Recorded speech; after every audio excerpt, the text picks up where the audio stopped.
Hi YouTubers, welcome to the Dark 66.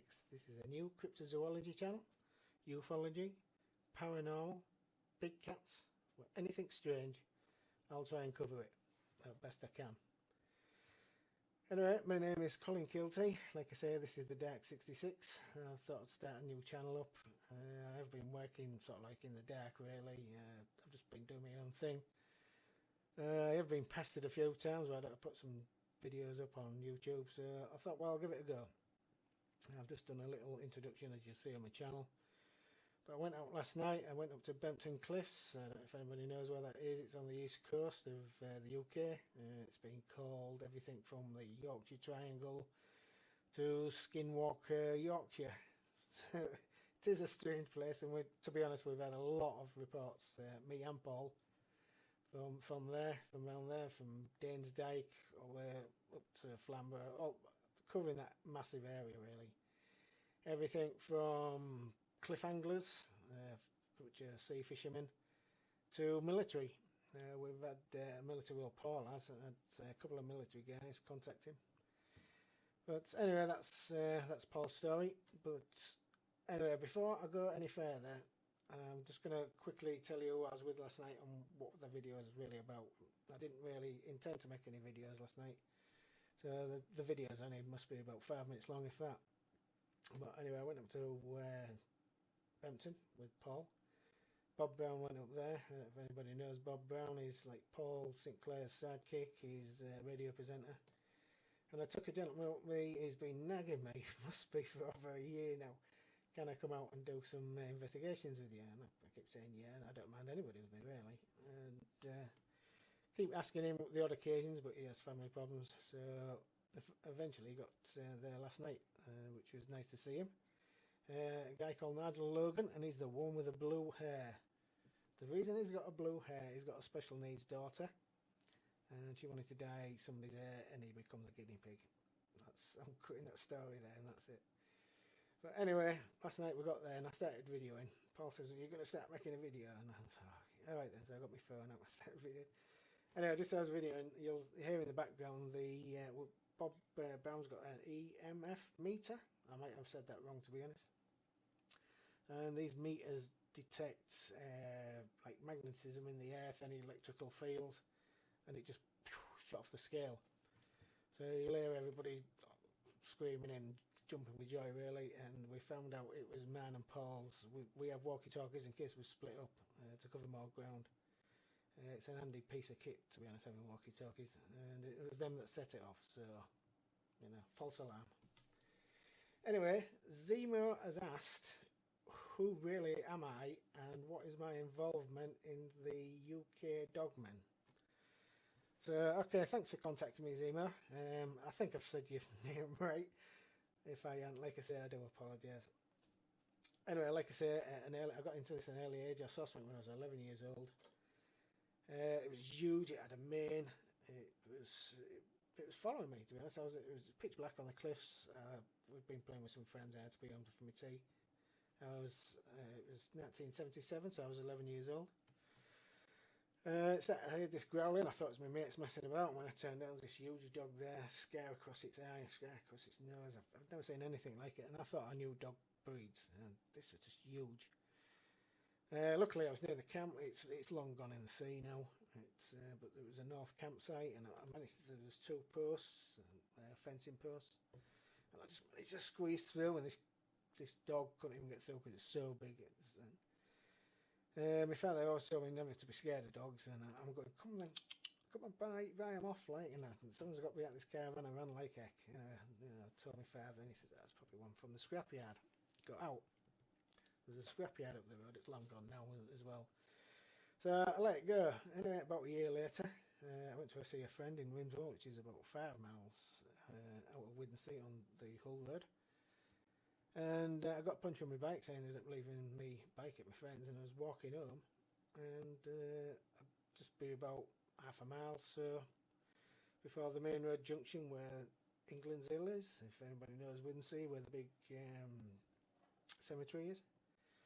Well, I was just coming to that, and I heard something behind me, and there's this dog, not the same type of dog, but again it was big and black, and I thought, My mind just went back to about a year previously. And I started to sort of like panic a bit, and I kept thinking, calm down, calm down. And it must have followed me for, like I say, a good half a mile. Coming up to the main road, and 1 minute I looked and it was there, and I was just coming up to the main road, and I turned around again, it's gone. I'm looking all over. I even looked in the adjacent fields, it just disappeared. I couldn't explain it. Still panicking, thinking it had run down the field and it was going to make me further up the road and attack me. I was absolutely petrified, to be honest. Anyway, I managed to get into Widdensea and get into the street lights, and you feel safe when you see street lights.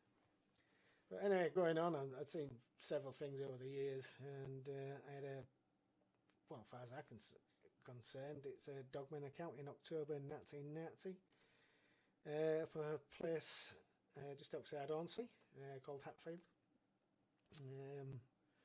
Like I say, I'm cutting a long story short, but in the end, this thing followed me down this edge because I was walking into Hornsey from Hull, which is a good walk, but I used to do a lot of backpacking then. I was quite fit, really. And I got to the gate post, and this dog was stood there on two legs. Anyway, luckily a friend pulled up, and do you want a lift, call? And I jumped in the car, and I said, did you see that dog? And he said, no. And then that's where we left it, really. He kept saying, do you want me to go back and see if that dog's still there? I said, no. But then in September, I had the dog that I did see at Hatfield, it was skinny. It was like it was underfed. It's hard to explain. It was nearly rag and bone. There's flesh there, obviously, but it was just so skinny. You feel like feeding it. And I felt like I knew it. It's a real weird experience to try and get across to you. But anyway, I had another encounter. I was doing some investigations in some woods. I can't say the location of the woods, I've been told not to. But this happened in September 2015, and I had an encounter with something else, and this thing was like Arnold Schwarzenegger, Dogman. It was huge.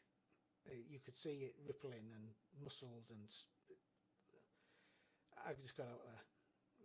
Again, this thing followed me down this edge. I thought it was somebody that takes care of these woods. I thought it was one of the guys on a Sunday.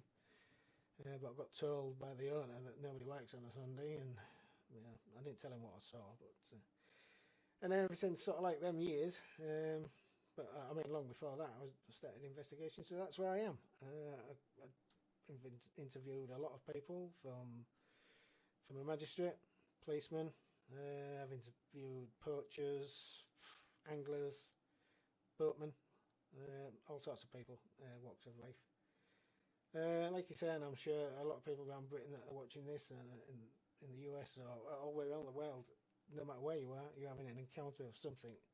And I bet 9 times out of 10, if you get a group of people, say 10 people in all, I bet at least 5 or 6 have had an encounter with something.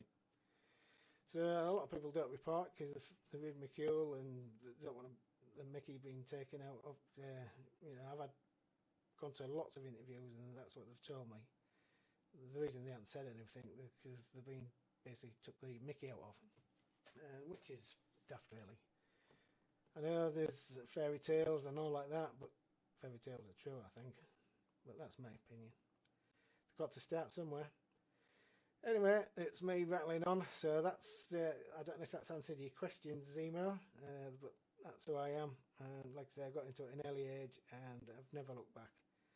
I went into full-time, sort of like trying to do this full-time investigation about 10 years ago, and I've just been in the background doing my own thing. I try and meet up with other investigators, but like I say, I try and meet up with Paul as much as we can as well. But anyway, thanks for me waffling on. I hope nobody's fell asleep. So anyway, I'm going to put snippets up from Bempton last night, which was obviously the date was the 13th of June 2000, so 2020. So it's not much to see really, but as I see things, I've come across a lot of people saying I do research and they're sitting there in front of a PC. I ain't saying it's wrong, but we like to get out like boots in a field. That's where the action is. It's like the lottery, you need to be in it to see it. So, or to win it. And the same with the dogmen or anything strange, you need to be out there, and that's simple as it goes. So I get out there as much as I can, early hours in the morning or weekends, whatever I can do. But if anybody wants anything investigating or any information, I'll leave my details at the end of the video. So please get in touch, and thanks for tuning in to my channel. I hope to see and make more videos soon. Anyway, thank you. Everybody take care. Goodbye.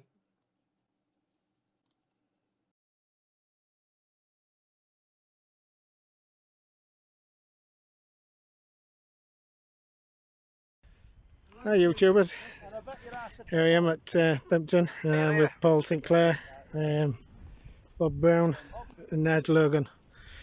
I was doing an investigation around site, see what we can find, any prints. We've just done a spike meter and it's gone absolutely haywire.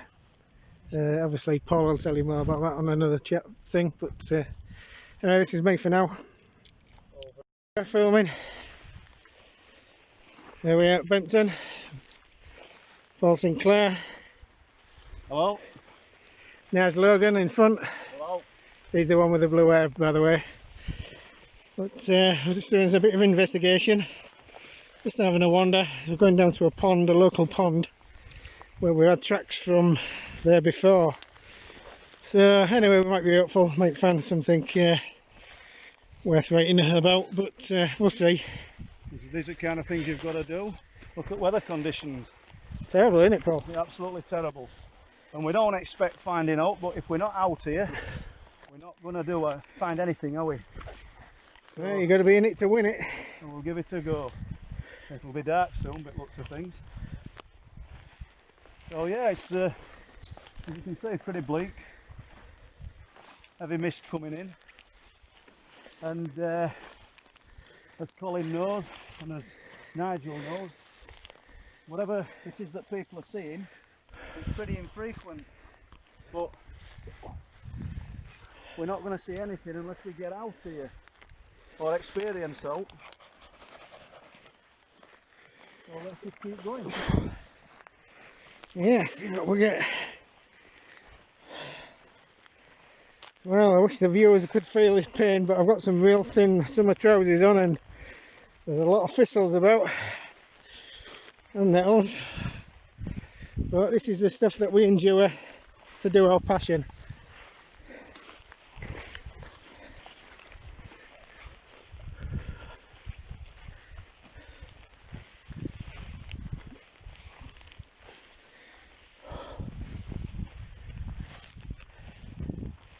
Looks quite misty on that, Colin, doesn't it? Does a bit, yeah. It's picking up there quite well. Yeah. A fair bit, we should have gone up that path. Yeah. I'll turn this off for now. Yeah. But in it, yeah, but there's nothing to see. It's despite all the rain, it's still not really flooded it. I know. But good to come, have a look.